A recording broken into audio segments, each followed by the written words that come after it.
Hi friends, இன்றைக்கி ஒரு சிம்பிளான எம்டி பிரியாணி ரெசிப்பியும் அதுக்கு சைட் டிஷ்ஷாக பார்த்தீங்கன்னா எக் பெப்பர் ஃப்ரை ப்ளஸ் இன்னொரு ஸ்பெஷலான ரெசிபியும் தான் வந்து பார்க்க போகிறோம்.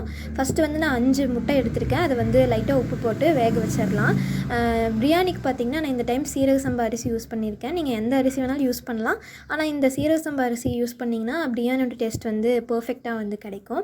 இப்போ பிரியாணி தாளிக்கிறதுக்கு ஒரு குக்கரில் 2 tablespoon oil, 2 tablespoon ghee விட்டு ஒரு 4 முந்திரி பருப்பு, அப்புறம் பிரியாணியோட ஹோல் ஸ்பைசஸ் எல்லாமே போட்டு வதக்கிக்கோங்க.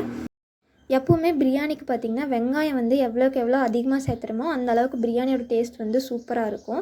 நான் வந்து இன்றைக்கி 3 பெரிய சைஸ் பெரிய வெங்காயம் எடுத்திருக்கேன். நல்லா வந்து ஸ்லைஸாக சாப் பண்ணி இந்த அளவுக்கு நல்லா ரோஸ்ட் ஆகிற மாதிரி வந்து வதக்கிக்கணும். இந்த ஸ்டேஜில் நீங்கள் தக்காளி ஆட் பண்ணிங்கன்னா வெங்காயம் வந்து நல்லா வதங்காது. ஸோ வெங்காயம் நல்லா வதங்கினதுக்கப்புறமா நான் வந்து ஒரு தக்காளி ஆட் பண்ணி ஒரு பிஞ்ச் மட்டும் சால்ட்டு போட்டிங்கன்னா தக்காளி சீக்கிரமாக குழஞ்சி வந்துடும். நீங்கள் வந்து இந்த ஸ்டேஜில் பச்சை மிளகாய் ஆட் பண்ணுறேன்னா ஆட் பண்ணிக்கலாம். நான் வந்து ஒரு 2 பச்சை மிளகாய் மட்டும் ஆட் பண்ணியிருக்கேன். நெக்ஸ்ட்டு பார்த்திங்கன்னா ஒரு 1.5 டேபிள் ஸ்பூன் இஞ்சி பூண்டு பேஸ்ட்டு போட்டுட்டு ஒரு 1.5 டேபிள் ஸ்பூன் தயிரும் சேர்த்திட்டு நல்லா வந்து எண்ணெய் பிரிஞ்சு வர வரைக்கும் வதக்கிக்கோங்க. இந்த ஸ்டேஜில் நம்ம வந்து பிரியாணி மசாலா வந்து ஆட் பண்ணிக்கலாம். நீங்கள் என்ன பிராண்ட் வேணாலும் யூஸ் பண்ணிக்கலாம். நான் வந்து இன்றைக்கி சக்தி பிரியாணி மசாலா தான் யூஸ் பண்ணியிருக்கேன். தண்ணி பார்த்திங்கன்னா 2 டம்ளர் அரிசிக்கு நான் வந்து 3.5 டம்ளர் தண்ணி விட்டுருக்கேன். அப்போ தான் வந்து கொஞ்சம் குலைவாக வரும், டேஸ்ட் வைஸ் வந்து நல்லாயிருக்கும்.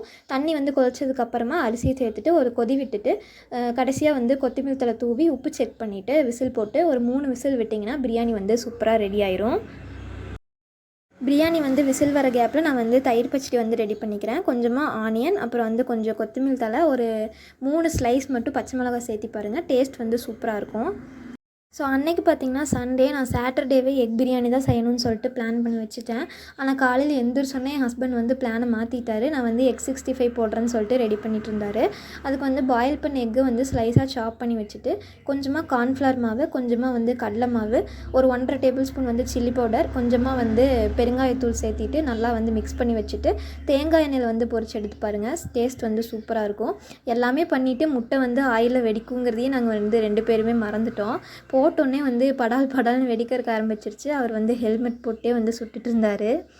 இந்த ரெசிபி பார்த்திங்கன்னா என்னோடய ஃபேவரட்டான ரெசிபி. ஒரு 10 மினிட்ஸ்லேயே வந்து செஞ்சிடலாம். ஆனால் கொஞ்சம் வெங்காயம் பார்த்திங்கன்னா அதிகமாக சேர்த்திக்கணும். அப்போ தான் வந்து டேஸ்ட்டு சூப்பராக இருக்கும். கொஞ்சம் வெங்காயம் கருகாப்பில் வந்து நல்லா போட்டு வதங்கினதுக்கப்புறமா நம்ம வந்து கொஞ்சமாக வந்து சிக்கன் மசாலா ஆட் பண்ணிக்கலாம். ஒரு 1 டேபிள் ஸ்பூன் நான் வந்து ஆட் பண்ணிக்கிறேன். கொஞ்சமாக தண்ணி தொளிச்சிக்கோங்க. நீங்கள் வந்து ட்ரையாக வேணும்னா தண்ணி வந்து லைட்டாக தொளிச்சி விட்டுக்கலாம். நான் வந்து இன்றைக்கி பிரியாணிங்காட்டி கொஞ்சம் ட்ரையாக தான் செஞ்சுக்கிறேன். நீங்கள் வந்து சப்பாத்தி, தோசை அந்த மாதிரி வச்சு சாப்பிட்றதா இருந்தால் கொஞ்சம் தண்ணி வந்து ஜாஸ்தியாக ஊற்றி நல்லா கிரேவி மாதிரி செஞ்சுக்கோங்க.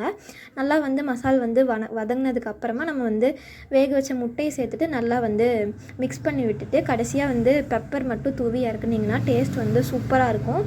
ஒரு 5 மினிட்ஸ் தான் வேணும் இதுக்கு மேக்ஸிமம். கடைசியாக நம்ம பிரியாணி பார்த்திங்கன்னா சூப்பராக வந்து விசில் போய் ரெடி ஆகிருந்துச்சு.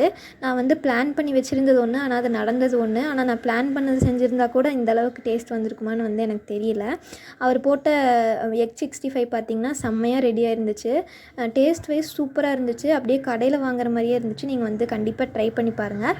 நாங்கள் வந்து அன்றைக்கி லஞ்சை வந்து திருப்தியாக சாப்பிட்டு முடித்தோம்.